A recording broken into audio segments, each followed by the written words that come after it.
வணக்கம், இது ஸ்ரீ பண்ணாரி அம்மன் ஃபார்ம்ஸ். இன்றைக்கி நம்ம தோட்டத்தில் மீன் அமிலம் ப்ரிப்பேர் பண்ணுறோம்.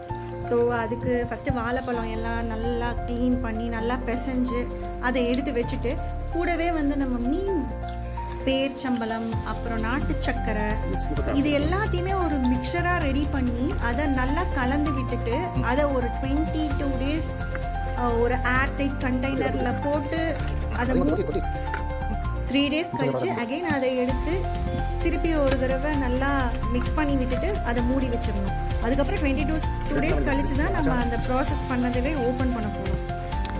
இது ஃபுல்லி ஆர்கானிக்குங்கிறதுனால நல்ல ரிசல்ட்ஸ் இருக்கும்னு நினைக்கிறேன். ஆஃப்டர் 22 days இப்போ அடிக்கிற மாதிரி ஒரு மீன் ஸ்மெல் இல்லாமல் 22 days நம்ம கழித்து ஓப்பன் பண்ணல ஒரு பஞ்சாமிர்த ஸ்மெல்லோட அந்த ஃபீல் நமக்கு வரும் அப்படின்ட்டு இந்த மீன் அமிலம் பொறுத்த வரைக்கும் ஒரு ரிசல்ட்டாக சொல்கிறாங்க.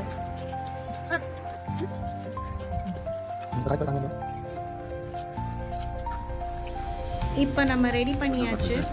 ஏர்டைட் கண்டெய்னரில் ஒரு ஷீட்டும் போட்டு அது மேலே மூடி வச்சு அது மேலே வெயிட்டுக்கு ஒரு கல்லையும் வச்சு க்ளோஸ் பண்ணி வச்சிடுறோம்.